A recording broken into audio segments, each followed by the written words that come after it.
Bonsoir, bienvenue à la Cité du Vin. Bienvenue aussi à ceux qui sont en ligne sur Zoom, parmi nous aussi, puisque cette conférence est filmée. Donc, certains d'entre vous sont aussi depuis chez eux pour suivre la conférence. Donc, je voulais remercier au nom de la Cité du Vin les Vendanges du Savoir qui organisent ces conférences tous les mois. Donc, merci à eux. Les Vendanges du Savoir sont organisées en partenariat avec l'Institut des sciences de la vigne et du vin, l'Université de Bordeaux et l'Université de Bordeaux-Montaigne, et soutenues par la Fondation Bordeaux Université et la Société Baron Philippe de Rothschild. Donc, on est très heureux de les accueillir ce soir et d'accueillir Monsieur Thibaut Boulet, qui est historien et qui nous vient de Tours. Mais je vais laisser Madame Stéphanie Lachaud, qui est membre du comité de pilotage des vendanges du savoir, le présenter d'ici quelques minutes. Donc, juste pour vous rappeler que le format de la conférence, elle dure environ 1 heure, et ensuite vous aurez la possibilité de poser des questions. On fera circuler un petit micro-ballon que certains d'entre vous connaissent peut-être si vous avez des questions après la conférence. Et pour celles et ceux qui nous suivent sur Zoom, vous aurez aussi la possibilité de poser des questions via la plateforme Zoom. Vous avez une partie réservée aux questions qui est intitulée en bas dans la partie Q et R. Donc n'hésitez pas, nous relayerons les questions à Monsieur Boulet qui pourra donc vous répondre. Voilà, donc je vous souhaite une bonne conférence et je laisse la parole à Madame Lachaud. Merci. Donc, nous accueillons ce soir Thibaut Boulet, maître de conférence à l'Université de Tours, maître de conférence en histoire ancienne pour une leçon de viticulture durable par les Grecs anciens. Cette présentation sera sans doute fort intéressante, d'autant plus qu'il est aussi vigneron, qu'il possède un domaine de famille en Sancerrois et qu'il participe de manière très régulière à abonder pour la connaissance de ce vignoble par divers ouvrages qu'il fait paraître. Donc nous avons ici aujourd'hui un conférencier qui nous permettra, je pense, de faire des ponts très réguliers entre l'époque des Grecs anciens et nos temps actuels, en espérant justement que l'on puisse en tirer de précieux enseignements. Bonne conférence à tous.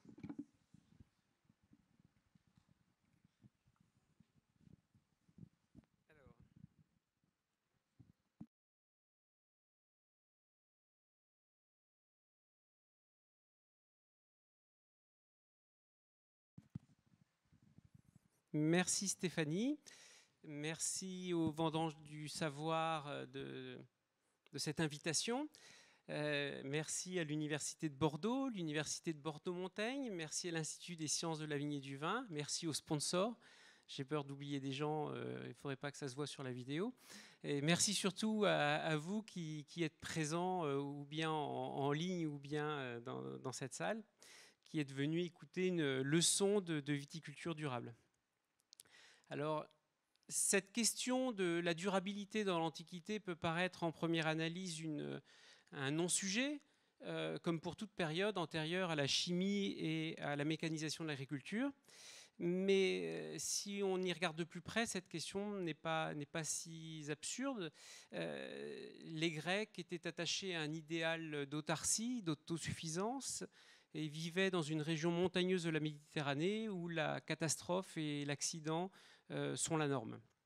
Ils ont donc très tôt pris conscience de la nécessité, de la pérennité de leurs maigres ressources selon des modalités extrêmement variées. Je ne m'intéresserai aujourd'hui qu'à la viticulture. Mais ces questions sont au cœur d'œuvres littéraires aussi importantes que le poème Les Travaux et les Jours d'Hésiode à la fin du 8e siècle avant notre ère, ou le traité de Xénophon au début du 4e siècle, l'économique. Ce sont vraiment des questions prégnantes. Et deux historiens ont même placé au cœur d'une histoire de la Méditerranée qui a fait date ces questions des différentes stratégies mises en œuvre pour exploiter les ressources des territoires. C'est le livre Corrupting Sea de Peregrine Orden et Nicolas Purcell. Bien sûr, je ne chercherai pas à vous montrer, ça serait absurde, qu'il existait chez les Grecs de l'Antiquité une conscience écologique au sens moderne du terme. Toutefois, cette question des rapports précaires entre les êtres humains et les rapports précaires et dynamiques entre les êtres humains et la nature et le cosmos d'une manière générale est au cœur des travaux des philosophes de l'école ionienne.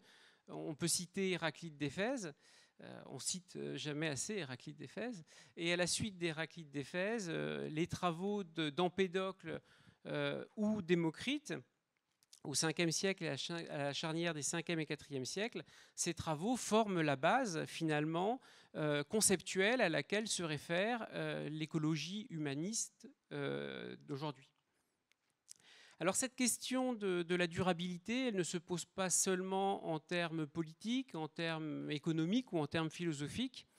En effet, on va parler du monde grec sur le temps long, mais on va parler d'un monde grec où il n'existe pas une sphère profane séparée d'une sphère sacrée. Et c'est particulièrement vrai quand on étudie une activité comme la viticulture, qui est une activité régie par Dionysos. Dionysos qui est le grand ordonnateur de la nature. Dans le système dionysiaque, la nature est à la fois concrète et magique, elle est en quelque sorte tout entière sur nature. Et dans le système dionysiaque, dans cette nature peuplée, on trouve toutes sortes d'entités divines conduites par Dionysos. Donc vous avez sur ce relief qui est conservé au Louvre, Dionysos qui conduit une procession des heures, et on reconnaît Dionysos à son sceptre, le thyrse, avec surmonté d'une pomme de pin. Donc dans cette nature habitée, derrière les espèces sauvages ou cultivées, on trouve les heures, on trouve les grâces, on trouve même celles qu'on appelle les oinotropes, celles qui changent en vin. C'est une évidence pour les gens qui vinifient aujourd'hui. On connaît les levures indigènes, les Grecs avaient personnifié ces divinités. Donc les praticiens grecs avaient la certitude que la vigne, dans le système dionysiaque maîtresse des végétaux, était un être vivant dans un monde régi par les dieux. Et ça, faut le garder à l'esprit. Les anciens connaissaient la circulation de la sève et mettaient cette circulation en rapport avec l'âme végétative de la vigne. Quand la vigne paraissait s'endormir ou mourir pendant l'hiver, quelqu'un comme Théophraste, l'élève et le successeur d'Aristote, considérait quant à lui qu'elle était en gestation pour enfanter au printemps. Et les Grecs reconnaissaient également à la vigne une âme sensitive avec ses sympathies et ses antipathies. Une antipathie célèbre, c'est l'antipathie que se vouent la vigne et le chou. Alors aujourd'hui, on a érigé au rang de discipline la phytosociologie, mais quelque part, les Grecs présentaient cela déjà avec leurs mots. La vigne elle-même est une entité divine, si en tout cas on revient au moment de la naissance de la vigne. Tantôt cette vigne, c'est Ambroisie, frappée par le roi de Thrace Lycurgue au moment où les nourrices de Dionysos traversent le mont Nysa. En retour, Dionysos va frapper Lycurgue de folie. Il va lui-même détruire et tuer ses enfants. Selon une autre version, je reviens en arrière, selon une autre version, la vigne c'est Ampélos, c'est ce beau jeune homme qui est aux côtés de Dionysos, c'est l'amant de Dionysos qui, tué par un taureau, est réincarné, métamorphosé en vigne. Et donc, dans les deux cas, on a une même histoire, une mort, une renaissance, que l'on peut évidemment associer aux deux figures spectaculaires de la vigne, celle qui paraît morte et puis celle qui a une énergie. La vigne est une liane, hein, et donc il faut savoir dresser et cultiver cette liane. Donc ce petit détour par la mythologie pour vous rappeler que la vigne a un statut particulier, ce n'est pas un végétal ordinaire. Alors les savants modernes qui ont étudié plus récemment la viticulture, comme ceux qui ont étudié l'oléiculture, la céréaliculture, l'élevage, ont eu tendance à avoir des approches segmentées. C'est-à-dire qu'on étudie la viticulture comme un tout, l'oléiculture comme un tout, la céréaliculture, en oubliant peut-être parfois de manière un peu dommageable que les Grecs ne connaissaient pas, eux, la monoculture, et que cette monoculture leur était inconnue, et qu'au contraire, les Grecs avaient compris tout l'intérêt économique, mais aussi agronomique qu'il y avait à combiner sur un même emplacement différentes cultures. Et dans le cadre de la viticulture qui va nous occuper aujourd'hui, une culture principale qui est la vigne, avec d'autres cultures, d'autres espèces. Alors les systèmes grecs, j'emploierai quelques termes agronomiques, sont, si on les considère sur le temps long, je considérais cette viticulture depuis les premiers temps, hein, depuis l'époque archaïque jusqu'à l'époque byzantine, une constante, c'est qu'on trouve principalement dans le monde égéen en tout cas, des modèles stratifiés, c'est-à-dire que l'on a plusieurs niveaux de culture et on est toujours dans des systèmes polyculturaux complexes. Aujourd'hui, les agronomes emploient le terme de viticulture plurispécifique. Les Grecs, eux, parlaient volontiers pour parler de leurs vignes, d'enclos, de jardins, de vergers. Alors, pour trouver des descriptions de ces vignobles, eh bien, il faut ouvrir la littérature grecque depuis Homère jusqu'aux auteurs de l'époque romaine et même de l'époque byzantine. La complantation des vignobles était systématique, aussi bien dans une conduite qu'on qualifie d'arbustive, c'est-à-dire avec une vigne qui est conduite sur un arbre ou en hautain, ou bien des conduites basses ou rampantes. Alors on a du mal à se représenter aujourd'hui, moi dans le Sancerrois ou vous dans le Bordelais, on a du mal à se représenter ces vignobles parce qu'ils ont disparu de nos paysages. Alors je pousse la comparaison un peu loin, mais je vous montre simplement cette photo de Madagascar. Là c'est un vignoble d'une trentaine d'hectares, le Clos Malasa, qui a été fondé par des jésuites au début du XXe siècle.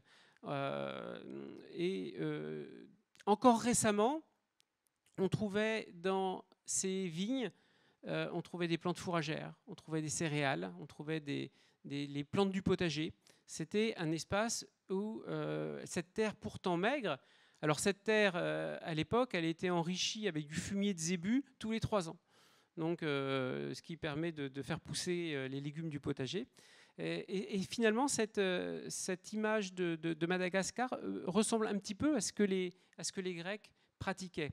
Alors la cabane qui apparaît au premier plan, c'est une cabane pour surveiller les récoltes au moment des vendanges, parce qu'on peut avoir des soucis à ce moment. Mais les vignobles étaient aussi surveillés dans l'Antiquité. J'ajouterai une contrainte quant au sujet de la viticulture grecque antique, la contrainte, du moins la pratique du provignage. Pour reproduire les cèpes, aujourd'hui, nous ne connaissons plus que les greffes, pour une raison toute simple. Le vignoble européen a été ravagé par le phylloxéra à la fin du XIXe siècle. Vous ne pouvez plus planter en pied franc, et même la vigne sauvage a presque disparu de nos contrées parce qu'elle a été touchée, elle aussi, par le phylloxéra. Donc cette pratique n'existe plus. Cette pratique du provignage, elle consistait à faire en fait un marcottage de la vigne en couchant un sarment dans le sol pour faire un nouveau plant. C'est-à-dire que vous partez d'un état avec une plantation qui ressemble à ce que l'on connaît aujourd'hui, c'est-à-dire une plantation en rang, avec une certaine symétrie, orthogonalité, et en multipliant les cèpes, vous augmentez peu à peu la densité de plantation des vignes. Alors, quand on regarde les traités, quand on regarde les auteurs, les agronomes et même les inscriptions grecques, on trouve des densités de plantation qui oscillent entre 5000 et 8000 pieds hectares. Vous allez me dire, mais dans le Bordelais, on a des vignes à 7000 pieds hectares. Très bien. Mais cette pratique du provignage, elle densifiait considérablement ces chiffres. On a des chiffres, par exemple avec les fouilles d'un quartier de Marseille qui s'appelle Saint-Jean-du-Désert. Ce sont des fouilles exemplaires qui ont été menées par Philippe Boissineau. Il a bien montré, en identifiant des fosses de provignage, qu'on augmentait vraiment ces densités. On retrouve des exemples, très récemment, les fouilles de Jean-Pierre Garcia à Gevrey-Chambertin, dans la plaine, hein, pas dans le vignoble actuel. On ne l'aurait jamais laissé creuser. On voit un état de plantation et un état après provignage, après plusieurs années de provignage. Donc, ces vignobles qui font 7 000, 8 000 pieds hectares au moment de leur plantation peuvent atteindre les 30 000, 40 000 pieds hectares. Ce sont des paysages qui existaient encore en France, en Bourgogne par exemple, ou même dans le Sancerrois où moi je travaille, encore dans les années 1860, au moment où Napoléon III a envoyé des gens comme Guyot faire des enquêtes dans les vignobles. Ce sont des paysages qui ne sont quasiment pas documentés d'un point de vue photographique. Et on a du mal à imaginer ce que pouvaient représenter ces vignes. Notez qu'avec le provignage, on ne sépare pas nécessairement le pied mère des pieds qui sont donc multipliés. Et donc on peut avoir des cèpes qui ont plusieurs centaines d'années, enfin, dans un système ancien. Donc ces paysages-là, on a du mal à se les représenter. Et donc les systèmes dont je vais vous parler, il faut penser aussi à cette multiplication des cèpes. C'est-à-dire qu'on a des cultures intercalaires importantes et en plus on a cette contrainte du provignage. Alors, je suis désolé de la médiocrité du dessin, mais c'était plus facile de faire avec mes propres outils. Donc un vignoble grec a été régulièrement complanté de céréales, l'orge, le blé, le millet, de plantes fourragères, la luzerne, la vesse, l'herse, la févrole, le fenugrec. Ce sont des choses que l'on redécouvre d'un point de vue agronomique. On trouvait tous les classiques du régime grec, les lentilles, les oignons, les pois chiches, les endives, etc. Vous aviez enfin des arbres fruitiers. Selon les terroirs, on pouvait trouver très fréquemment dans le Mont-Dégéen le figuier et l'olivier. Et quand les conditions s'y prêtaient, par exemple dans les plaines humides de Bithynie, donc la Bithynie, c'est l'Asie mineure, la Turquie actuelle, on n'est pas loin, on est dans les terres asiatiques qui bordent la mer de Marmara. Donc on trouvait dans ces régions plus humides des cerisiers en grand nombre. Mais disons qu'il faut bien penser ces systèmes avec une grande plasticité. Ce sont des systèmes hautement adaptables au terroir. Et donc, si vous regardez ce système, il est stratifié dans la mesure où vous avez un niveau au ras de la terre, le niveau de la vigne, le niveau B, et un niveau aérien, le niveau C. Et à ces trois niveaux de culture correspondent trois niveaux d'enracinement. Vous avez un enracinement superficiel, vous avez l'enracinement de la vigne et vous avez l'enracinement des arbres. Ces trois systèmes de racinaires sont évidemment concurrents. Le système A va pousser le système B à aller plus en profondeur et le système B va pousser le système C à aller plus en profondeur. Donc on a des systèmes polyculturaux stratifiés d'un point de vue aérien mais aussi d'un point de vue souterrain. Donc ça c'est très important. On peut complexifier encore en ajoutant des crocus à safran dans les vignes.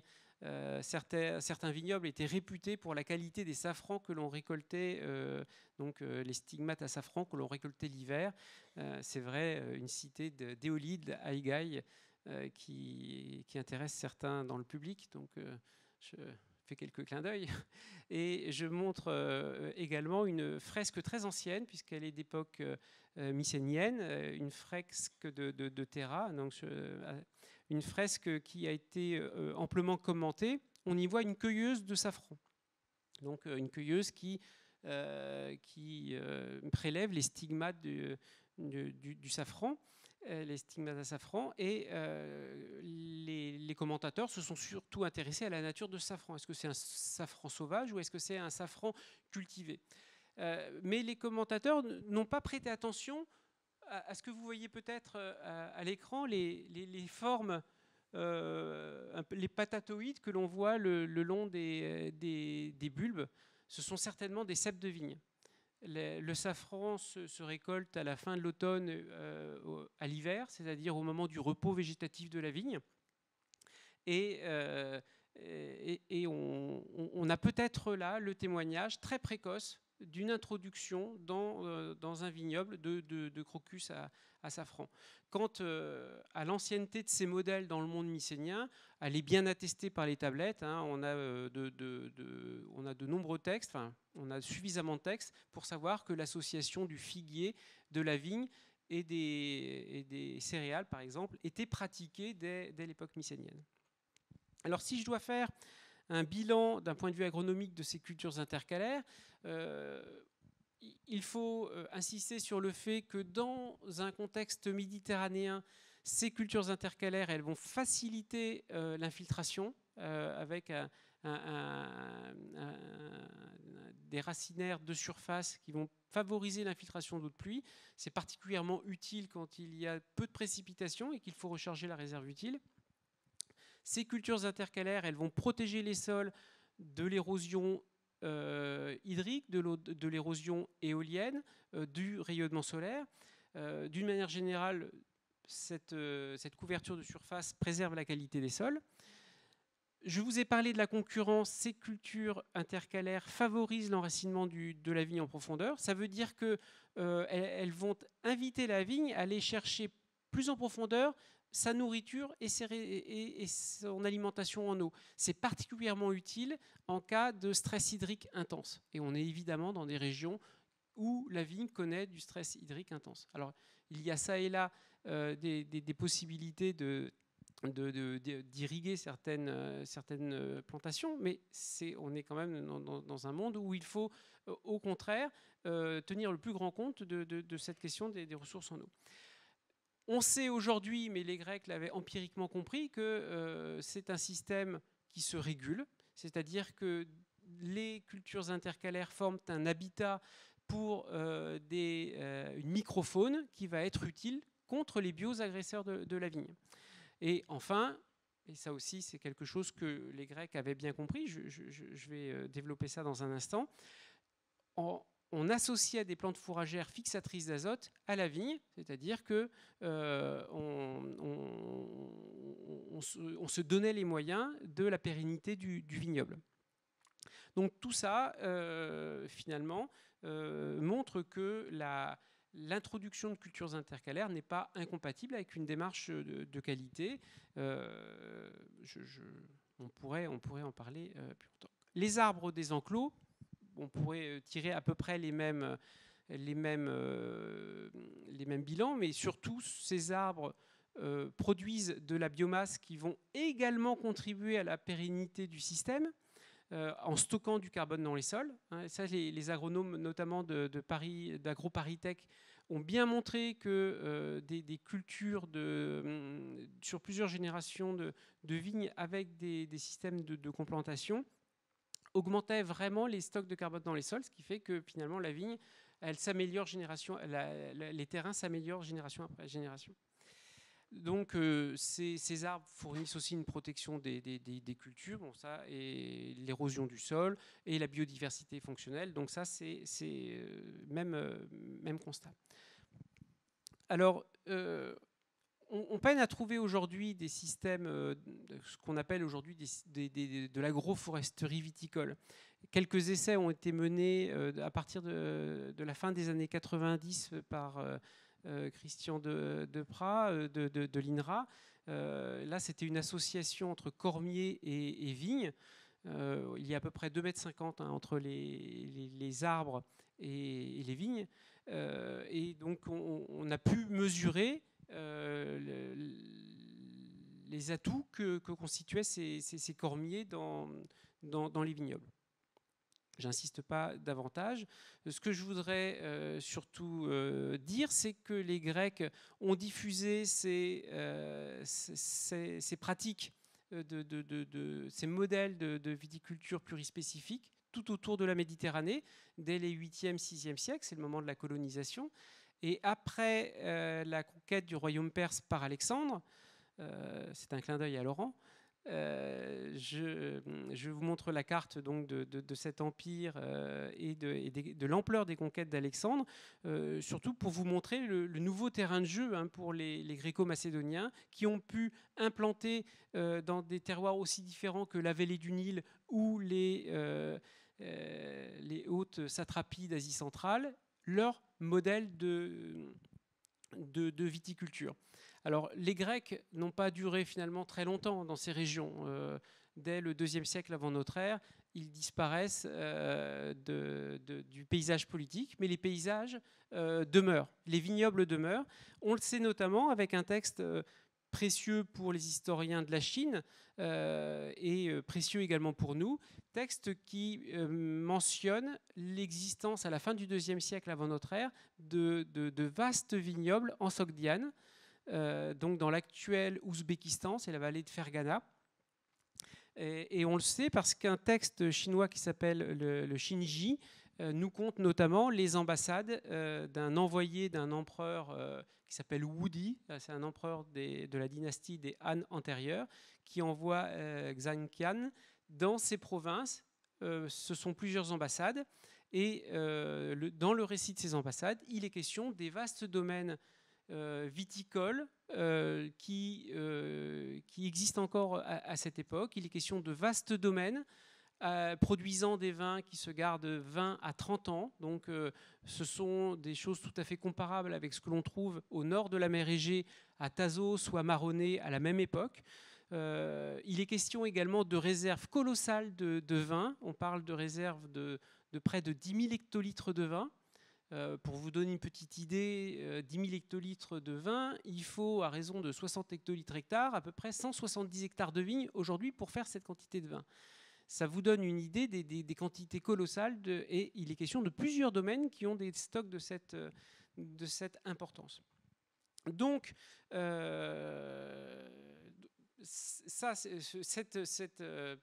cette parenthèse, ou du moins cet excursus loin de la mer Égée, pour vous dire que non seulement les Grecs ont diffusé la vigne dans toutes ces régions, mais surtout les Grecs ont déployé sur des territoires aussi différents des stratégies qu'ils avaient éprouvées dans le monde égéen, en particulier l'association de la vigne et des plantes fixatrices d'azote. Pourquoi on le sait? Tout simplement parce que les Chinois qui ont rapporté dans leur pays, dans leur capitale, donc voilà la vallée de Fergana, le cœur de l'Ouzbékistan, c'est ces plaines où l'on trouvait ces vignobles. Et donc les envoyés de la dynastie des Han ont rapporté dans la capitale Xi'an, c'est l'ancienne Chang'an. Je ne suis pas un grand spécialiste d'histoire chinoise, donc vous me pardonnerez la prononciation. Et donc les envoyés de ces empereurs ont rapporté dans leur capitale la vigne et la luzerne associées. Et on sait que ces systèmes ressemblent beaucoup, par bien des aspects, au système grec, en ayant évidemment ces systèmes ayant été adaptés aux conditions locales. Dans la région de Bactre, en Bactriane, donc dans l'actuel Afghanistan, l'archéologie a pu identifier des vignobles qu'on plantait, pas avec de la luzerne, mais avec des melons. Ce sont des fouilles, donc des vestiges de vignobles qui datent de l'époque Kouchan, 2e, 3e siècle de notre ère. Mais donc, on a bien pu identifier l'association de la vigne et du melon dans cette région. Des vignes également héritières d'anciennes pratiques grecques. Et encore aujourd'hui, dans cette région du monde, on associe le melon à la vigne. Quant à la Chine, les plus vieux textes chinois après le Xinji qui mentionnent la culture de la vigne sont des textes du 4e, 5e siècle. Et ces textes précisent que les vignobles chinois étaient complantés de mûriers, de jujubiers et de poiriers. C'est-à-dire que les figuiers ont été remplacés par des mûriers ou par des jujubiers, mais on a conservé les mêmes pratiques avec les plantes fixatrices d'azote. Donc, alors appelez ça transfert culturel, appelez ça ce que vous voulez, mais c'est intéressant de voir que les vignobles grecs se sont étendus bien au-delà de la mer Égée. Alors, voilà ce que l'on peut tirer des textes et de l'archéologie. Malheureusement, les représentations de ces vignobles sont assez stéréotypées. Je vous montrerai simplement ces 2 stèles votives d'une région où l'on conduit la vigne sur des arbres comme le cerisier. Ce sont des stèles de Bithynie qui datent de l'époque romaine. Et sur la stèle de gauche, c'est une chèvre qui donne l'échelle, et sur la stèle votive de droite, ce sont de petits vignons. Donc les représentations, elles vont plutôt privilégier des représentations spectaculaires, en hautain, arbustives, mais on n'a pas la variété la variété que l'on retrouve dans la littérature grecque. Les agronomes, là je reprends les modèles décrits par Pline l'Ancien, connaissent évidemment différents types de conduite. Ces modes de conduite, elles s'adaptent au terroir. Plus la vigne risque d'avoir beaucoup de vigueur, plus on cherche à étendre la surface foliaire pour la contraindre. Enfin, la vigne est une liane et qu'il faut domestiquer, enfin, qu'il faut contrarier. Les chercheurs, en particulier Alain Carbonneau, qui a étudié les modes d'architecture et de conduite de la vigne aujourd'hui, a pu identifier une 50aine de types de formes de base pour la culture de la vigne aujourd'hui, dans le monde entier. Et il a pu relier toutes ces formes à des formes qui existaient dans l'Antiquité ou dans la littérature. C'est-à-dire que les formes qui sont connues par les agronomes, elles ont aujourd'hui, alors évidemment, on ne connaît la plupart dans 95% des cas, vous trouvez un mode de conduite. Ces modes de conduite ont été extrêmement standardisés avec la mécanisation, avec les contraintes avec toutes sortes de contraintes d'ailleurs, et évidemment les contraintes post-phylloxériques qui interdisent toute forme de provignage.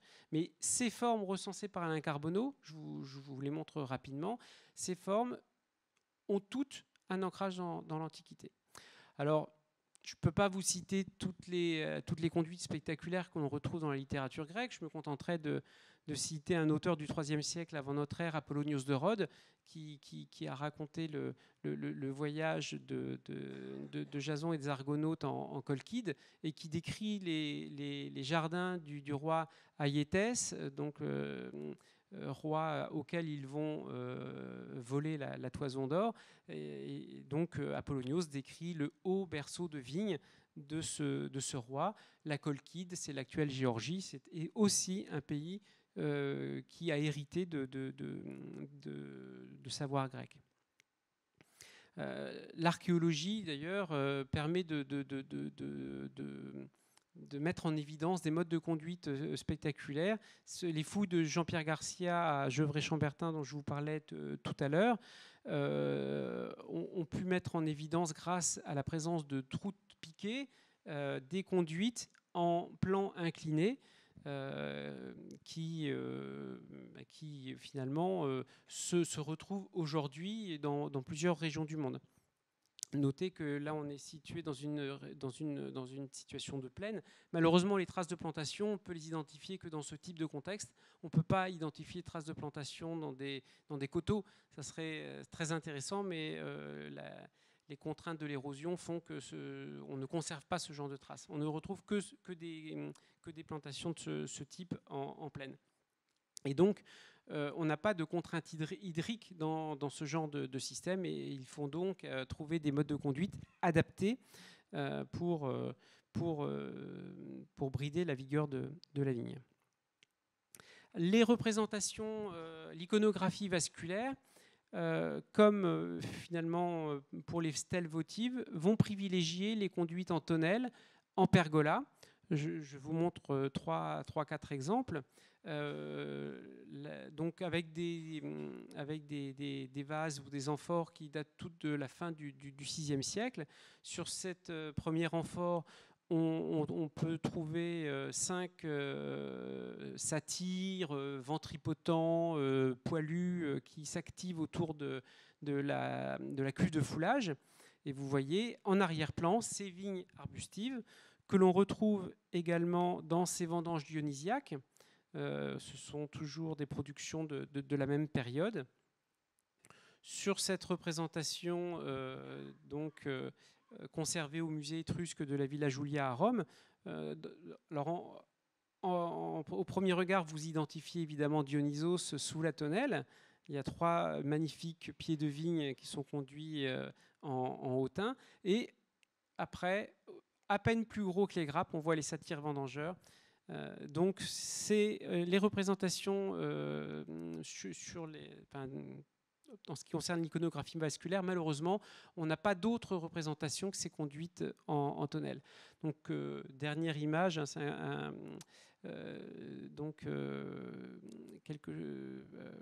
c'est une amphore qui est conservée au musée de l'Ermitage. Vous voyez la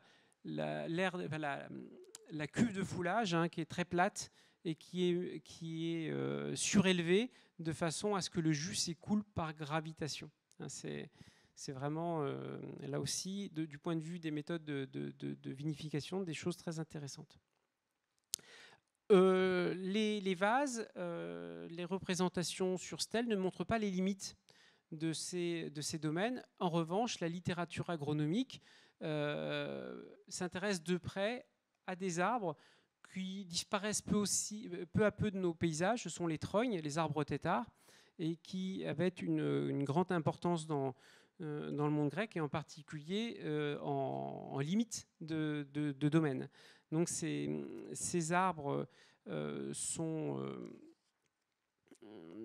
très divers, hein, dans les pratiques grecques.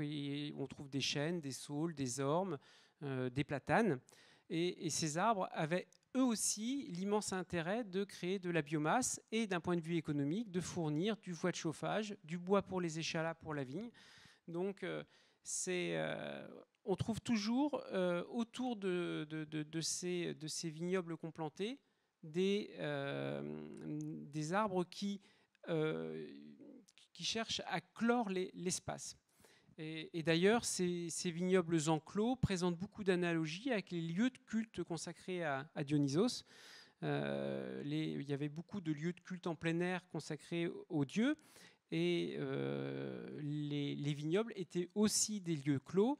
Et d'ailleurs, quelqu'un comme Jean-Pierre Vernant rappelait que le travail agricole a aussi valeur de culte, et donc ce sont des lieux dont il faut toujours aussi rappeler la signification ou le sens religieux.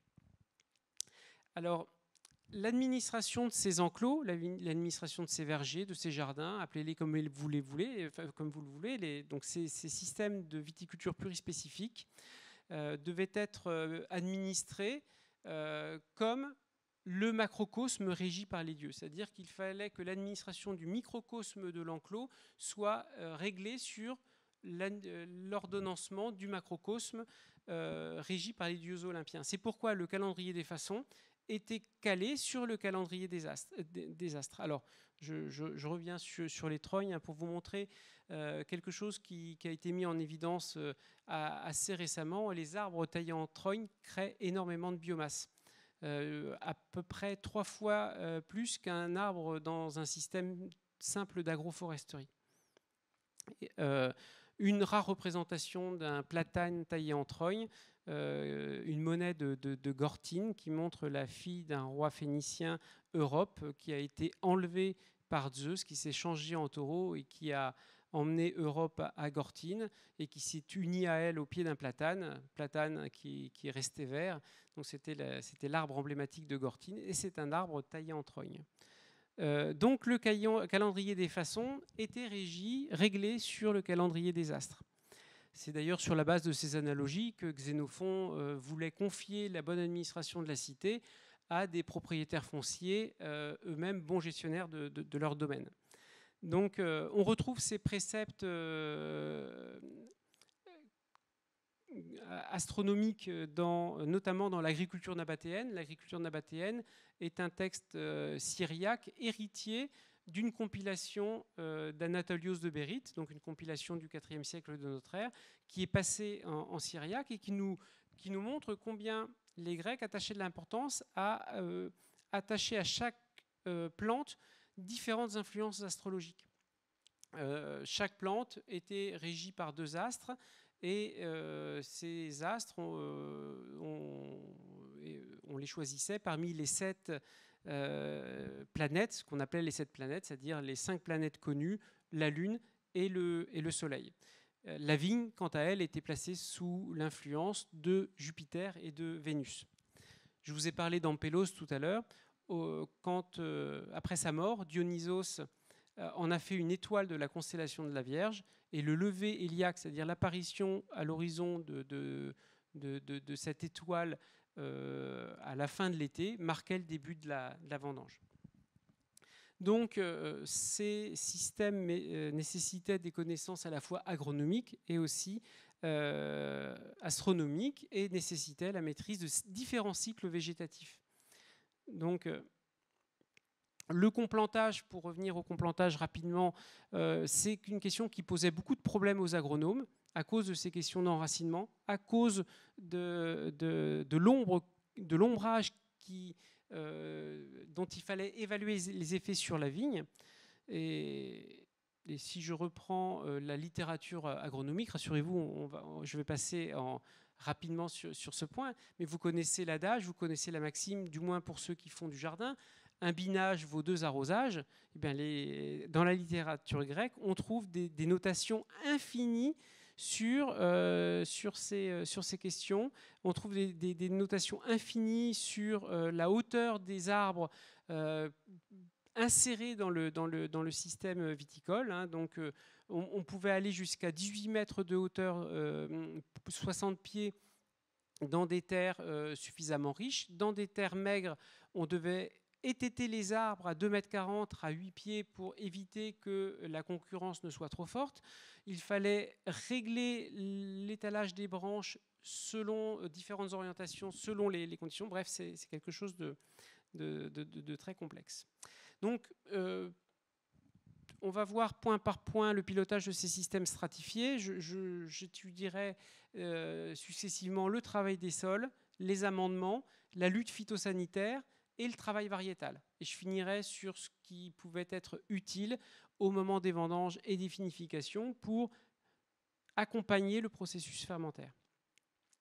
Alors ce pilotage, vous le voyez, il est complexe, et il passe par un travail des sols exigeant et un travail des sols qui nécessite une abondante main-d'œuvre. Alors le développement d'une viticulture spéculative à la fin de l'époque archaïque, en particulier sur l'île de Chios, a eu pour conséquence le passage à un système esclavagiste de masse. C'est quelque chose qu'il faut garder à l'esprit. C'est-à-dire que si je vous parle aujourd'hui de viticulture durable, en principe, je devrais y intégrer le respect et l'équité, la santé et la sécurité des travailleurs. Autant de points qui n'étaient absolument pas des préoccupations pour les propriétaires d'esclaves, et c'était particulièrement le cas à Chios, où la violence des propriétaires d'esclaves a marqué les esprits. Donc, travail des sols et également entretien des terrasses de culture. Alors, je vous montre des terrasses contemporaines. Hein. Elles ne sont pas très anciennes, celles de Samos ou de Santorin, mais elles donnent une idée de ce qui se pratiquait déjà dans l'Antiquité. Je parle sous la surveillance de Patrice, qui est le meilleur spécialiste de ces terrasses dans les Cyclades. Alors, on parle souvent de ces terrasses en termes paysagers ou en termes patrimonial. Mais d'un point de vue agronomique, il faut absolument insister sur le fait que ces terrasses de culture, ces murets en pierre sèche, sont d'une très grande importance pour la circulation d'une microfaune qui est utile pour la régulation du système.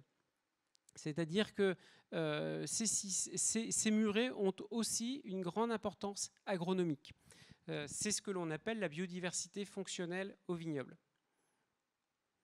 Alors le travail des sols, donc j'ai dit un mot du binage, donc quelques préceptes.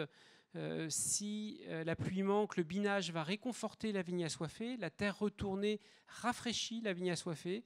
Il faut biner la terre après vendange, etc., etc. Parce que la terre après vendange, elle est tassée par les ouvriers qui ont procédé aux récoltes. Une grande insistance sur des travaux extrêmement réguliers. Et donc, ça va de pair avec, évidemment, une abondante main-d'œuvre. Alors, on a une représentation exceptionnelle de ce labeur quotidien, évidemment emprunté à la mythologie. Vous voyez Héraclès qui travaille dans les vignes d'un brigand qui est originaire d'Olide en Béotie, c'est Silée. Et Hermès, un peu par malice, a vendu comme esclave Héraclès à Silée, le brigand. Et Héraclès, vous le voyez faire de gros dégâts avec ses bras puissants dans la vigne de Silée. D'ailleurs, il va régler son compte à Silée et puis il va laisser des traces de son passage. On est là en Lydie, hein, on est en Asie mineure, mais au moins cette représentation d'Héraclès nous montre le travail de binage. Alors un binage un peu sévère, mais c'est toujours un témoignage précieux. On pratiquait aussi, mais ça je n'en ai pas de représentation, ce qu'on appelle un déchaussage des ceps au cours de l'hiver, de façon à éliminer les radicelles de surface. Alors j'en parle. Vous les voyez là, ces radicelles, elles sont à proscrire dans un milieu méditerranéen parce qu'il faut pousser la vigne afin de l'aider à tenir dans les périodes de stress hydrique intense. Il faut la pousser à s'enraciner. Et donc on va éliminer ces radicelles et on va aussi, autour des ceps, introduire différentes cultures. Donc ce travail de déchaussage, il est long, il est pénible et il faut rechausser les ceps au printemps. On peut profiter de ces opérations pour apporter à la vigne des amendements. Et d'ailleurs, l'un des objectifs délibérés, complètement assumé par les agronomes grecs, c'est bien de faire de ces cultures associées un engrais vert. Alors, les Grecs ont une panoplie formidable d'engrais verts à disposition, le lupin, l'avès, la lentille. Toutes ces plantes étaient aussi utilisées comme engrais vert. Donc là encore, il fallait savoir quand introduire ces cultures et quand les retourner en terre. Il ne faut pas laisser le lupin fleurir, par exemple, et tourner en graines. Donc ce sont des questions difficiles. Je ne peux pas rentrer dans le détail de tous ces préceptes, mais comment enfouir ou comment faucher, on parle aujourd'hui d'un mulchage, hein, d'un paillage, mais toutes ces opérations existent déjà chez les Grecs. Je cite simplement deux auteurs, Théophraste que j'ai déjà évoqué, qui dit que la fève fertilise le sol parce qu'elle est tissu lâche et pourrit facilement. Et ajoute Théophraste, c'est pourquoi en Macédoine et en Thessalie, on la retourne dans les champs quand elle est en fleurs. Toujours des précisions sur le moment opportun pour introduire une culture, pour détruire une culture. Florantinos, qui est un agronome bithynien de l'époque romaine, du IIIe siècle, dit quant à lui que le lupin fume toutes les terres sans force et la rend fertile par la suite. On pourrait dire beaucoup de choses de la luzerne que j'ai évoquée en Sogdiane, etc., etc. Donc c'est des choses qu'il faut aussi, sur lesquelles il faut aussi insister. J'ajoute en passant que les agronomes recommandaient l'usage de feuilles mortes, et on sait aujourd'hui que les feuilles mortes introduites dans des amendements apportent au sol de l'azote, elles apportent du carbone. Les feuilles de chêne sont particulièrement carbonées, et donc c'est aussi une raison de l'utilité de ces trognes en périphérie d'enclos. Je parle des fumures, j'ajouterais en passant, mais il y en a des pages et des pages dans la littérature agronomique. Si vous lisez un agronome andalou, Ibn al-Awwam du XIIIe siècle, qui a beaucoup lu et beaucoup digéré les agronomes grecs, il en parle de manière très très détaillée. On utilisait l'engrais humain aussi dans ces amendements, hein, et rien ne se perdait dans ces systèmes. Quelques mots de la lutte phytosanitaire, parce que c'est un point important. Les agronomes insistent sur les vertus de la fève, de la vesse, des citrouilles. Il y a quelques années, Stavroula Kourakou Dragona, c'était à Tours et c'était un privilège de l'entendre. Stavroula Kourakou Dragona, qui est une œnologue et aussi une historienne, une œnologue qui est à l'origine des appellations d'origine contrôlée grecque, qui a 95 ans aujourd'hui, qui continue à publier, a pu montrer que les Grecs cultivaient ces concombres sauvages dans les vignes pour leurs vertus phytosanitaires. C'est-à-dire que ces concombres, à un moment de leur développement, explosent dans les vignes et projettent une substance toxique qui s'appelle l'élatérine sur les cèpes et vont protéger ces cèpes des bioagresseurs. Donc ça, c'est quelque chose de très intéressant. C'est attesté par l'agronomie dans plusieurs vignobles. C'est en particulier le cas de la cité de Mende en Chalcidique, au nord de la mer Égée. Et d'ailleurs, ça avait une conséquence sur les vins de Mende. Cette élatérine, elle contrariait le bon déroulement des fermentations parce que c'est une substance qui empêchait les fermentations de se terminer. Et donc, les vins de Mende gardaient de la résiduelle, du sucre, ce qui en faisait des vins moelleux. C'était une conséquence pas si négative que ça de l'utilisation des concombres sauvages. On utilisait aussi beaucoup les aliacées, hein, dont on sait qu'elles assainissent le milieu. Dans les géoponiques, hein, on parle des aspersions pour éloigner les sauterelles, de lupins amers, de concombres, etc. Donc je passe sur ces questions, parce que je vois l'heure qui tourne et je vais me faire disputer. Je voudrais simplement dire quelques mots du matériel. Alors, notez que certaines plantes utiles dans la lutte phytosanitaire sont réputées être particulièrement sensibles à la bonne compagnie des plantes fourragères comme le cytise. Quelqu'un comme Aristomaque d'Athènes, à l'époque hellénistique, a consacré tout un livre au cytise.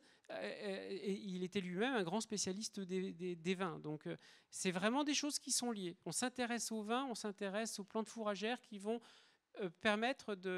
qui auront une utilité dans le milieu. Le travail variétal, là aussi, j'irai vite. Disons que les modernes se sont beaucoup intéressés à la circulation des cépages. Je pense que vous avez tous, un jour ou l'autre, vu, que ce soit dans des manuels scolaires ou dans des livres plus spécialisés, une carte de la circulation des cépages depuis le Levant jusqu'en Grèce, avec des cépages aussi célèbres que le biblinos. Mais en réalité, quand on regarde la littérature grecque, on s'aperçoit que ces circulations, elles sont plutôt l'exception que la règle, et que les agronomes répugnaient à déplacer les cépages. Ce que les Grecs privilégiaient, c'était l'hybridation et la création d'un nouveau matériel, notamment en utilisant la vigne sauvage et en adaptant cette vigne sauvage partout où ils installaient leur cité. Alors, quelqu'un comme Théophraste, que j'ai beaucoup cité, mais il faut se rendre compte que Théophraste, c'est un monument de la botanique antique. Ses traités sur l'histoire des plantes ou les causes des phénomènes végétaux sont vraiment des sources très, très précieuses. Et Théophraste dit qu'il y a autant de cépages que de terroirs, ce qui invite à repenser l'opposition traditionnelle entre vin de cépage et vin de terroir. Non, au contraire, il y a une adéquation du cépage au terroir. C'est la façon dont les Grecs pensent cette question. Et autre passage de Théophraste, hein, il y a autant de cépages que de finages. Bon. Alors, la vigne sauvage, elle est aujourd'hui également menacée, donc on la voit peu, mais donc il faut penser à la présence de cette vigne sauvage à l'intérieur des enclos viticoles pour alimenter les pépinières, pour alimenter ce travail variétal. Et on sait que cette vigne était présente grâce aux découvertes archéologiques. Un pépin de vigne cultivée, il est allongé. Un pépin de vigne sauvage, il est bedonnant. Il est dodu. Donc on voit bien, et on n'a pas forcément toujours compris la présence de cette vigne sauvage dans des vignobles. En fait, cette vigne sauvage, elle est utile comme matériel végétal. Elle est aussi utile d'un point de vue économique. Hein, le parfum de fleurs de vigne sauvages était réputé.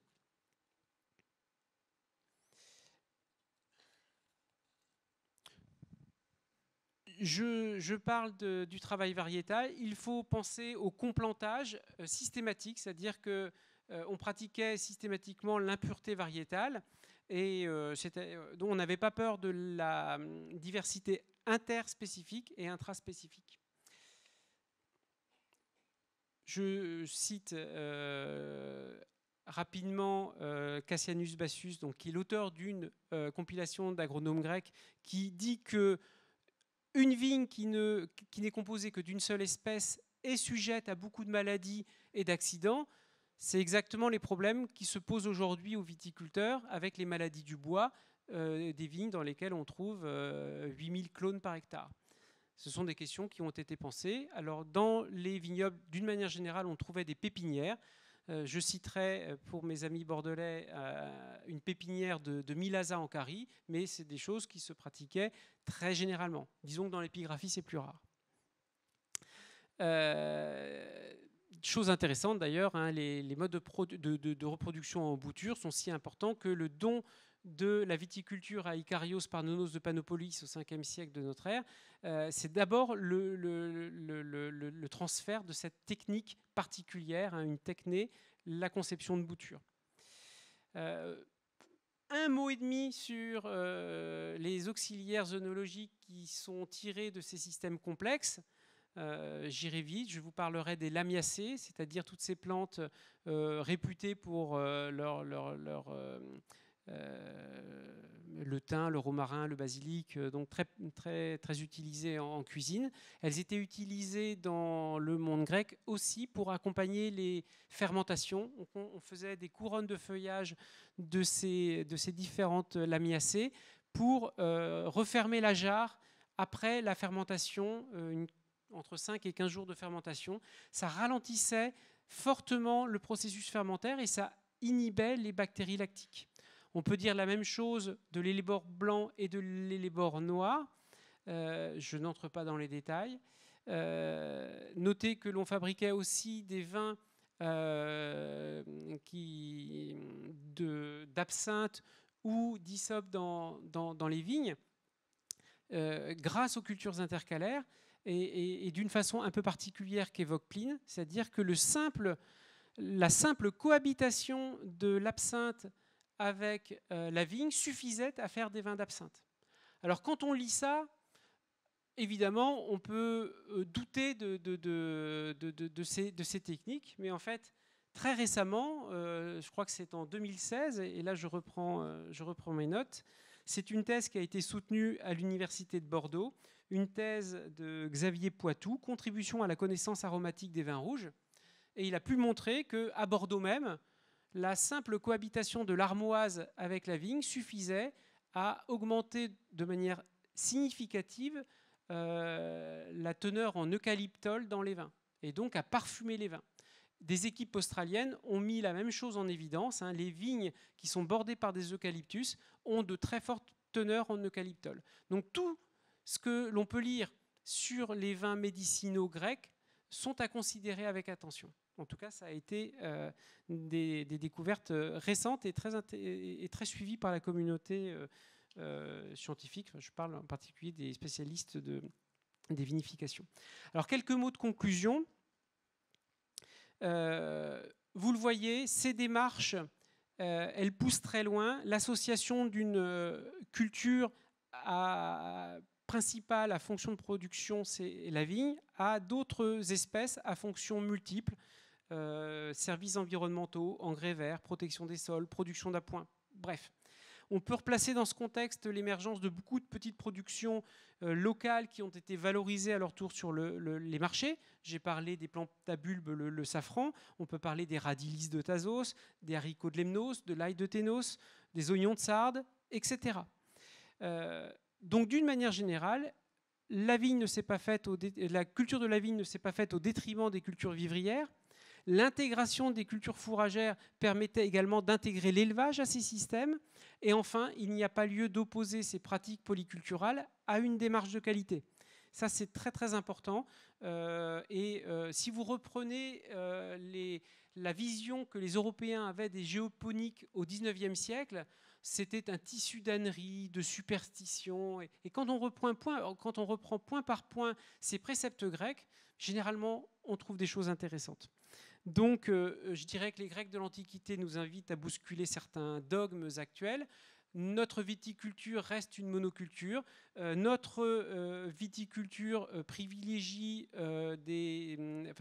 condamne l'impureté variétale et interdit, de par ses cahiers des charges, du point de vue des densités de plantation en particulier, l'introduction dans les systèmes d'arbres et de cultures intercalaires. Donc autant de leçons pour les vignerons et les agronomes d'aujourd'hui. Je vous remercie.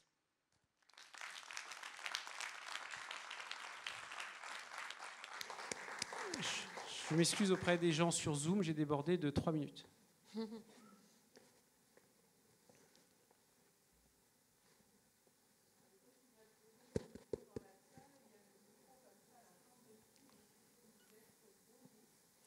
Voilà.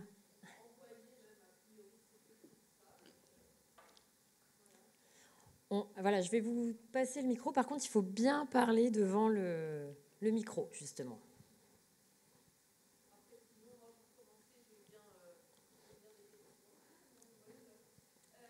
Il faut prendre juste le micro qui est à côté. Voilà.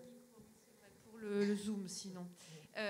Donc j'ai été effectivement très intéressée par tout ce que tu as démontré et mes recherches personnelles plutôt sur l'époque moderne, donc 17e, 18e siècle, sont régulièrement, ont trouvé un écho en tout cas très régulier dans ce que tu as pu évoquer.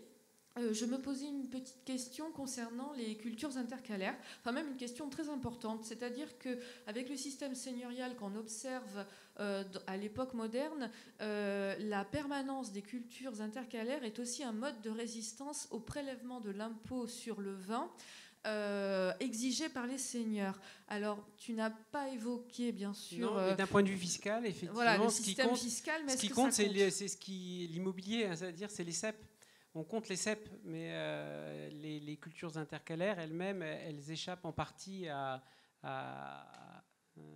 ces questions, effectivement. Et oui, donc en fait, ça reste aussi un élément de résistance socio-économique. Et d'ailleurs, il y avait un très très bel article de Marie-Claire Amouretti sur les ressources méconnues de la Cora. On n'imagine pas la variété des plantes à fonction même industrielle, les plantes tinctoriales, etc. Les besoins de la pharmacopée. Mais ça, c'est vrai, si je regarde le Sancerrois au XVIIIe siècle, en bordure de vignobles ou à l'intérieur du système, on trouvait tout ce qui alimentait les herboresteries. C'est-à-dire qu'aujourd'hui, on a le réflexe de la monoculture, mais en réalité, c'est très récent à l'échelle du temps. Cette segmentation des activités. Et donc, c'est quelque chose qui ne surprend pas si on considère le temps long et qu'on déborde à l'époque médiévale et à l'époque moderne, bien sûr. Alors, monsieur, je vous envoie.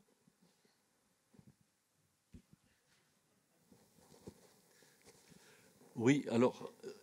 Moi, ce qui m'a beaucoup intéressé, c'est quand vous avez parlé des cultures intercalaires, parce que, bon, vous avez dit tous les bienfaits que ça pouvait avoir, et vous venez de dire à la fin de votre intervention que actuellement, les cahiers des charges, a priori, pour les appellations, interdiraient plus ou moins ça. Par exemple, vous avez des densités de plantation à respecter. Quand vous... généralement autour de, on va dire, 7000 pieds. Si vous supprimez 10% des cèpes, vous n'êtes plus en règle avec les AOC. Si vous introduisez ne serait-ce que 5% d'impureté variétale, vous n'êtes pas en règle. En fait, ces cahiers des charges, ils ont été rédigés en accompagnant la mécanisation de l'agriculture. Aujourd'hui, on n'imagine pas une vigne sans fil de fer.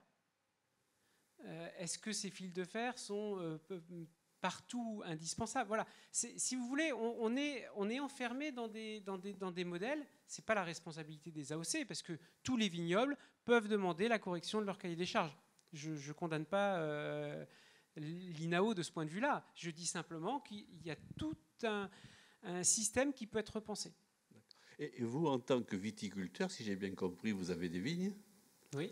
Qu'est-ce que vous pensez justement? Est-ce que vous pensez que c'est envisageable, par exemple, dans vos vignes, d'avoir des cultures intercalaires? Parce qu'aujourd'hui, on a l'évolution des climats. On sait que dans le Bordelais, ça va avoir des conséquences probablement à moyen terme. Et donc, est-ce que ce n'est pas un moyen de s'adapter à des évolutions climatiques aussi? Alors, je dirais deux choses. Aujourd'hui, quand vous écoutez un économiste, on entend régulièrement des Cassandres qui disent le Merlot, le Cabernet Sauvignon, c'est fini.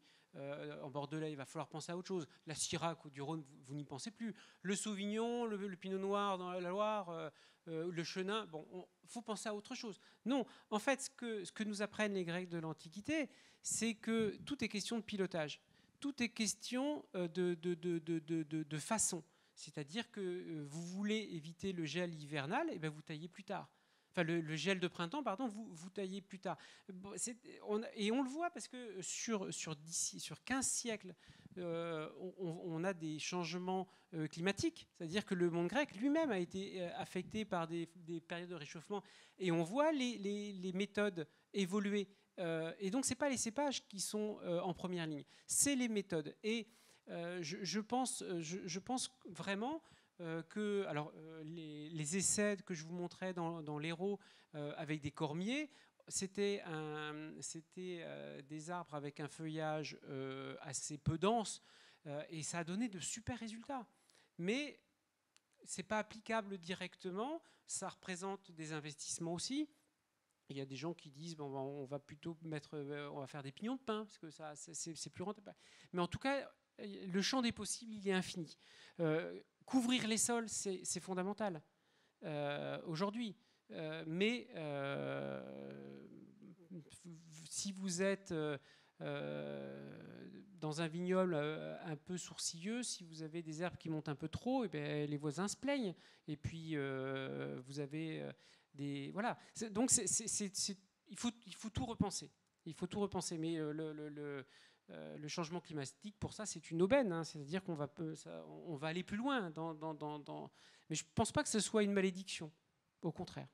Non, mais je ne le voyais pas comme ça. Mais effectivement, la problématique aujourd'hui, c'est que il y a des cultures qu'on ne pourra plus faire de la même manière. Donc apparemment, les Grecs, eux, qui avaient déjà un climat qui était sûrement beaucoup plus sec déjà à l'époque, eux, ils avaient trouvé plus ou moins une solution. Donc, ils en avaient trouvé beaucoup de solutions. Ils en avaient trouvé beaucoup parce que quand on parle de problèmes aussi importants que la dégénérescence des ceps, quand on parle des problèmes phytosanitaires, alors certes, les Grecs ne connaissaient pas les maladies cryptogamiques.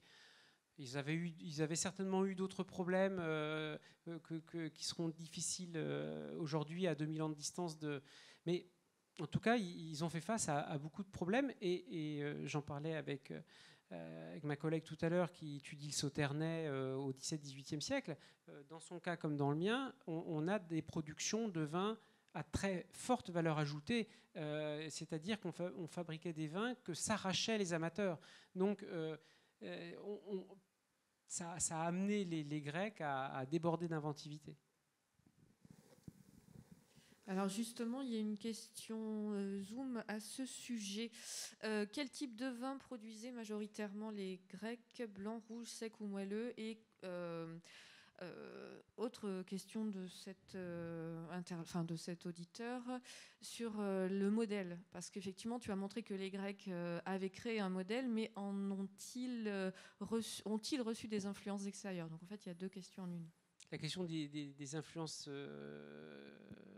elle est difficile parce que donc il faut sûrement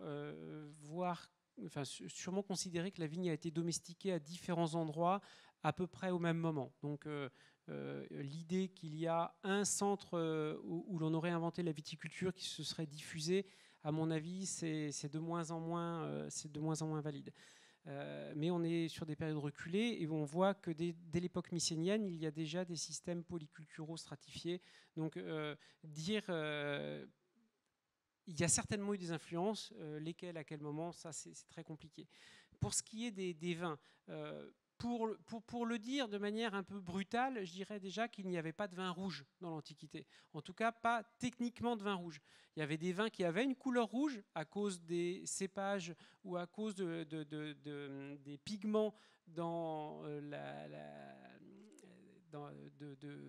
la baie, mais pas de vin rouge techniquement parlant. C'est-à-dire qu'on pressait le raisin, et donc techniquement parlant, on ne fabriquait que des vins blancs. Donc déjà, et ce sont des vins, essentiellement des vins moelleux, des vins avec beaucoup de résiduels, ce qui explique aussi, rappelez-vous, hein, je suis passé très rapidement sur les outils œnologiques. Je voulais insister sur un point, c'est que les Grecs ne connaissent pas le soufre, et que encadrer le processus fermentaire quand on n'a pas d'antioxydants ou d'antioxydasiques, c'est-à-dire qu'on n'a rien pour inhiber les enzymes comme la tyrosinase, qui sont les enzymes du brunissement, et des enzymes d'oxydation, c'est très compliqué. Et ils y sont parvenus. Alors les vins grecs, les vieux vins grecs, ils étaient tous noirs. Noir comme du café. Mais un Xérès âgé, c'est noir comme du café. Et c'est un vin blanc. Donc la question des couleurs, elle est compliquée. Je pourrais vous montrer 10 vins qui n'ont pas l'air de vin blanc, et tous techniquement sont des vins blancs. Donc, pour faire vite, plutôt des vins moelleux et plutôt des vins blancs.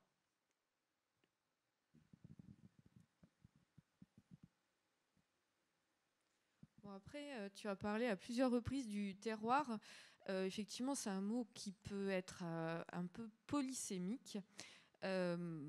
J'ai le souvenir de l'abbé Rosier qui écrit que certains vins prennent un mauvais goût de terroir, justement parce qu'entre les vignes, il y a du souci qui pousse, et de l'hysope ou de l'aristoloche, je ne sais plus trop.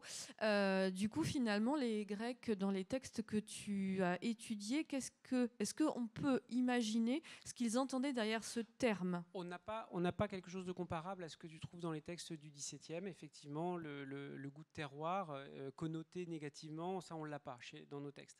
Donc on va avoir des notations. Les Grecs goûtaient les eaux qu'ils mélangeaient à leurs différents terroirs, étaient capables d'en tirer des enseignements, mais on n'a pas de notation péjorative sur tel ou tel mauvais goût de terroir. Voilà, c'est pas une question.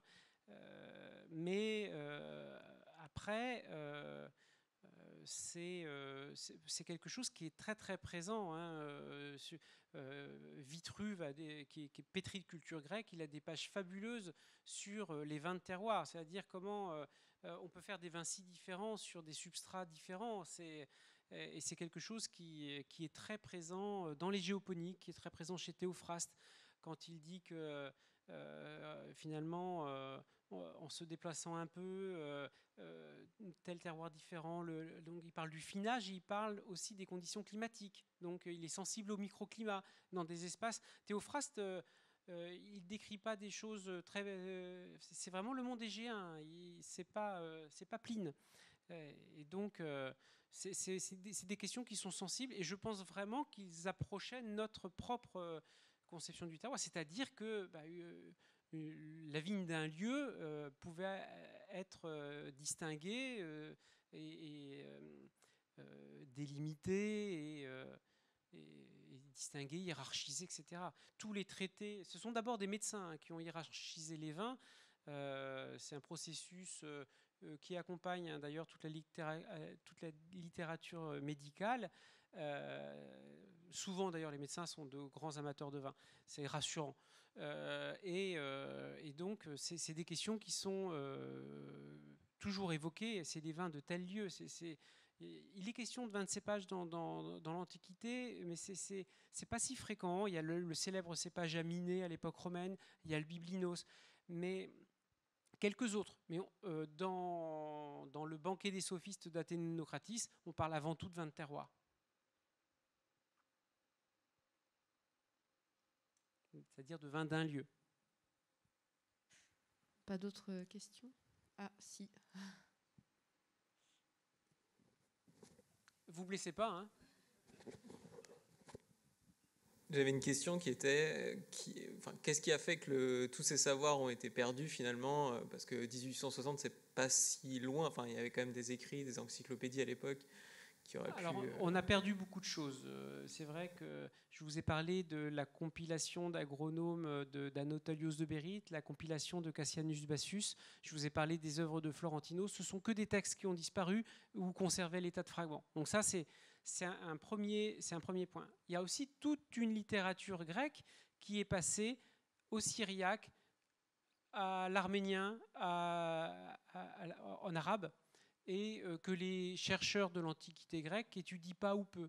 D'abord parce que les traductions n'existent pas toujours et que c'est déjà compliqué de lire le grec. Alors lire le syriaque, l'arménien ou l'arabe, c'est pas facile non plus.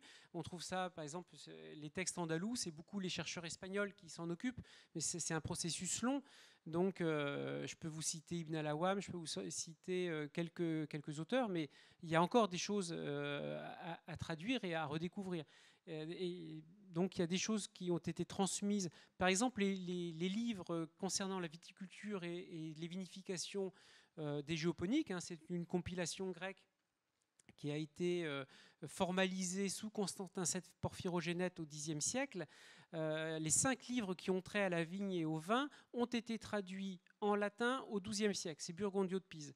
Et on trouve, j'en discutais tout à l'heure, on trouve des traces de cette littérature géoponique dans Olivier de Serres. Olivier de Serres, c'est la charnière entre les XVIe et les XVIIe siècles.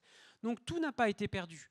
Il y a des savoirs que l'on a conservés. Si vous regardez, alors ça c'est quelque chose que je vais me faire taper sur les doigts par les Bourguignons, mais les Bourguignons disent beaucoup que pour délimiter leur clos, les moines y mangeaient la terre. Non, les moines, ils avaient lu les géoponiques et ils savaient que pour distinguer ou différencier les terroirs, il fallait mélanger un petit peu de terre dans de l'eau et puis que ça, on en tirait l'amertume, donnait des enseignements. Voilà. Donc ces savoirs, on les voit en pratique. On sait que ces savoirs n'ont pas été complètement perdus. Et puis d'un point de vue simplement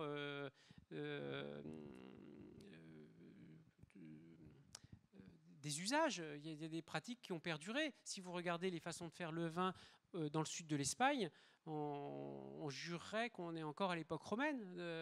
Aller à Malaga, à Xérès, il y a encore des savoir-faire qui existent. Alors c'est sur des vins très très particuliers, sur des vins oxydatifs, donc des vins élevés sous une fleur. Ça c'est des choses que j'aurais aimé évoquer aussi avec vous, comment on gère l'élevage de vins sous atmosphère oxydative. Et ça, on peut le faire parce qu'on a des farines de veste, de lupin, etc.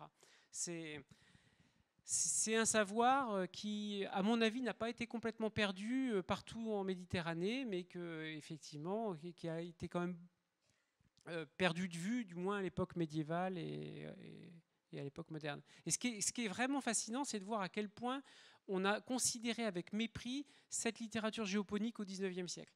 En fait, c'était une littérature... C'est les Méditerranéens. Les Méditerranéens, la polyculture, c'est pas sérieux. La monoculture, c'était beaucoup plus sérieux à cette époque. Donc voilà, je pense qu'il y avait un préjugé terrible sur même ce qui pouvait être dit. On en parle comme de superstition ou de bêtises. Est-ce qu'aujourd'hui ce savoir il est réactivé ou est-ce qu'il est en tout cas enseigné aux ingénieurs agronomes? C'est passionnant de discuter avec les agronomes. J'ai parlé de l'AgroParisTech, j'ai pu travailler avec les gens de Bordeaux 2, j'ai pu travailler avec les gens de Montpellier, le domaine de Vassal, AgroParisTech. C'est fabuleux de dialoguer avec les agronomes parce qu'eux ont des intuitions et on va réintroduire le fenugrec dans le milieu, on va mettre des cormiers, etc. Mais regardez ces modèles grecs et reprenez ce savoir.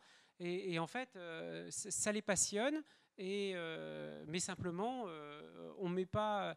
on devrait faire lire dans ces circuits-là, dans ces cursus, Columel, Pline, les géoponiques, ça devrait faire partie du parcours, parce qu'on gagnerait du temps.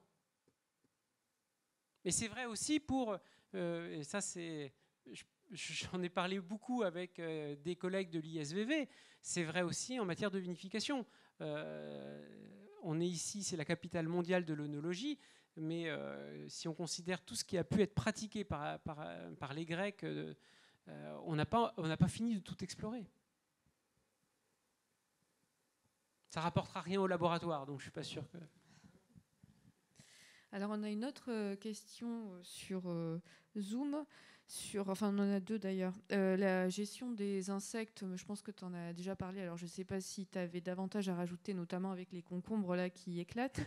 Et une autre question qui permettrait de retrouver... Est-ce que tu as écrit, toi, ou tu connais des livres qui permettraient de retrouver tout ce qui a été dit, ou du moins une partie de ce que tu as évoqué là, que ce soit préceptes agronomiques, gestion pratique. J'ai écrit sur les cultures intercalaires, j'ai écrit voilà, sur les travaux, gens voudraient des références. Viticoles, peut-être que les vendanges du savoir peuvent mettre des références en ligne. Elles peuvent. Voilà. Non, j'ai sur la façon de goûter le vin, sur les vinifications, sur plein de choses. On travaille un peu de temps en temps quand même. Ça se voit. Bon, très bien. Mais il y aurait aussi beaucoup à expérimenter. Est-ce qu'il y a une dernière question ou est-ce qu'on arrête là ? Ah oui, encore une question. Excusez-moi. Bonsoir. Au soleil. Nous avons eu un intervenant la dernière fois qui préconisait de laisser l'herbe entre les rangs de vignes. Et il disait que la rentabilité diminuait pendant 8 ans avant de réaugmenter après de manière significative. Là, ce serait pareil. C'est très compliqué. Alors, si vous voulez,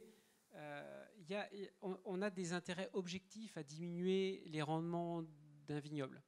C'est-à-dire que l'objectif, c'est de réguler le système. Et pour faire du bon vin, il faut faire peiner la vigne. J'en parle souvent quand on parle de biodynamie. Je dis, mais attention, les leçons d'un Steiner sur l'agriculture ne peuvent pas s'adapter telles quelles à la viticulture, parce que le viticulteur a un rapport très compliqué avec la vigne. Il faut faire souffrir la vigne. D'ailleurs, je vous ai dit que l'histoire de la vigne, c'est l'histoire d'une mort et d'une renaissance. C'est aussi une régulière mise à mort. La taille, c'est quelque chose qui fait souffrir terriblement la vigne. Si on considère la façon dont on peut analyser maintenant un sarment de vigne agonisant, et on sait que ce sarment de vigne, il est stressé pendant 3 semaines, 1 mois avant de mourir. C'est quelque chose de terrible. Mais donc, pour faire du bon vin, il faut faire souffrir la vigne. Et donc, on fait souffrir la vigne notamment, on la contrarie. On est à la limite du stress hydrique, notamment avec l'enherbement. Donc, en fait, la question, c'est de savoir quel vin on veut produire. Si vous voulez produire du vin en quantité, tout ce que je vous ai dit, vous l'oubliez. C'est effectivement une démarche de qualité. Si vous concurrencez vos cèpes, effectivement... Alors, par contre, ça peut être utile, effectivement, de limiter la vigueur de la vigne, parce qu'une vigne, comme je le disais en introduction, c'est une liane, c'est-à-dire qu'elle va se développer d'un point de vue végétatif. Et donc, il faut trouver le bon équilibre pour que la vigne, elle cesse son développement végétatif et qu'elle pense un peu à la maturation des baies. Et toute la question, c'est de trouver le bon équilibre entre photosynthèse et maturation des baies. Donc, voilà, donc il y a cette question. Mais d'une manière générale, vous faites peiner la vigne pour qu'elle aille chercher sa nourriture un peu plus loin, qu'elle aille chercher ses ressources hydriques dans les conditions difficiles de stress hydrique intense. Et donc, au final, vous allez avoir une production de meilleure qualité. Mais après, je pense que c'est difficile de faire un avant-après enherbement. C'est plus une question de stratégie au long cours. Alors, on est gagnant de plein de points de vue quand même. C'est-à-dire que la pression phytosanitaire, elle est moindre. Vous avez un état de vendange meilleur, une qualité... voilà, si les apports en azote sont pompés ceux qui pourraient nuire à l'état sanitaire de la vigne sont pompés par ces cultures intercalaires, c'est bon signe, c'est bien. Mais c'est quand même intimement lié à ce que vous voulez produire. Donc, il faut me donner le nom, le prénom, l'adresse de viticulteur.